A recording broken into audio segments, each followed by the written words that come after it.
Mahiya naman kayo sa inyong kapwa Pilipino.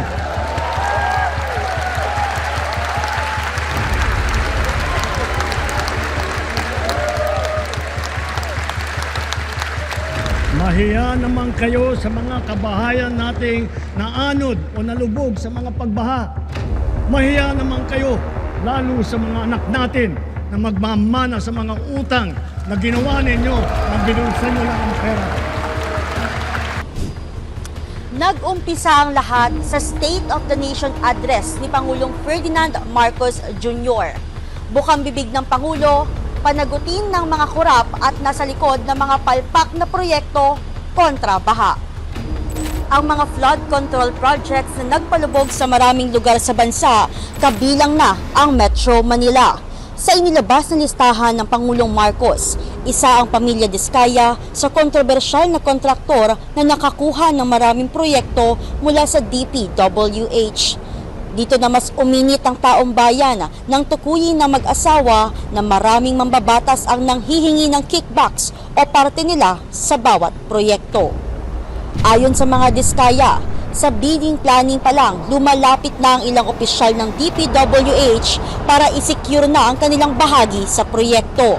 Hindi bababa sa 10% at minsan umaabot pa sa 25% ang magiging kondisyon ng mga ito upang hindi maipit o magkaproblema sa implementasyon ng kontrata. Kabilang sa mga tinukoy na opisyal at kongresista, sina Terence Calatrava, dating Undersecretary ng Office of the Presidential Assistant for the Visayas of the Philippines at iba pa. Pinangalanan din ni Diskaya ang mga tauhan ng DPWH na paulit-ulit na binabanggit hinggil sa delivery ng pera ay para kay dating ako Bicol Representative Zaldico na dapat ay at least 25%. Si Congressman Marvin Rillo naman anya ay ilang beses binabanggit ang pangalan ni dating Speaker Martin Romualdez bilang kanyang malapit na kaibigan. Sinasabi pa raw ni Congressman Rillo na lahat ng kanyang request para sa pondo ay galing pa mismo sa unprogrammed funds at insertions na inaprubahan mismo ni dating House Speaker Ferdinand Martin Romualdez.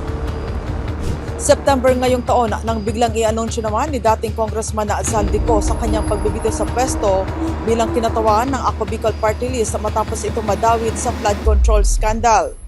Bunga nito, ipinagutos ng Pangulong Bongbong Marcos ang pagbuo ng Independent Commission for Infrastructure na tututok sa investigasyon sa eskandalo sa pamumuno ni retired Justice Andres Reyes Jr. 3 beses nang humarap sa ICI ang mag-asawa bago ito nagdesisyong wag na nga ipagpatuloy ang kanilang pakikipagtulungan sa investigasyon ng komisyon. Nagsagawa na rin ng inspeksyon ang mga kasapi ng ICI sa ilang flood control project sa Metro Manila, Bulacan, ilang bahagi ng Luzon, Visayas at Mindanao. Sa pag-inspeksyon ng komisyon, natuklasan ang ilang mga hindi natapos na proyekto, may ilang substandard at may mga hindi matagpuan na proyekto o ghost flood control projects. Tumugma naman ito sa pag-amin ng ilang DPWH engineers na kahit isa ay wala silang proyektong ginawang na ayon sa standard dahil lahat daw ito ay pawang substandard ang pagkakagawa. Nakakasigurado po ako na lahat po ng proyekto sa Bulacan First substandard po. September 21, nagkasanaman ng anti-corruption rallies sa ilang lugar sa Metro Manila ang iba't ibang grupo at mga kilalang personalidad sa showbiz at politika. Pero imbes na peace rally, nagkagulo. Makaraang magkaroon ng riot ang galit ng taong bayan at karamihan ng naaresto ay mga kabataan. November 16 at 17, nagkaroon ng malaking pagtitipon ang mga kasapi ng Iglesia ni Cristo sa Quirino Grandstand sa Manila. Dito nagulantang ang taong bayan nang ibinulgar mismo sa rally ni Presidential Sister Senator Amy Marcos ang paggamit ng iligal na droga ng Pangulo. Lumakas din ang hamon sa ICI na isa publiko ang kanilang pagdinig. Bilang tugon, sinimula ng komisyon ang pagbuo ng guidelines para sa live streaming ng kanilang mga pagdinig na natapos nitong September 21 at umarangkada noong December 2 kung saan unang sumalang sa live stream si Laguna 4th District Representative Benjamin Agaraw Jr. Tila nasampulan lang si Aga raw dahil matapos ang live streaming, balik closed door hearing na ulit. Kabilang sa mga sumalang sa executive session sina Bulacan Representative Danny Domingo at Pasig Lone District Representative Roman Romulo. Sumunod na araw, mas tumindi ang pagbabantay sa ICI. Ito'y matapos humarap sa kauna-unahang pagkakataon ang presidential son na si Sandro Marcos, pero kagaya ng mga naunang kongresista, humiling ito ng executive session.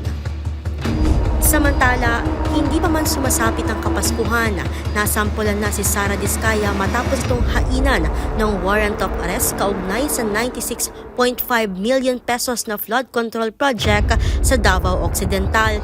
Nakakulong si Diskaya sa female dormitory sa Lapu-Lapu City Jail sa Cebu habang inaantay ang kanyang arraignment sa kinaharap nitong kaso sa Enero 13 ngayong taon.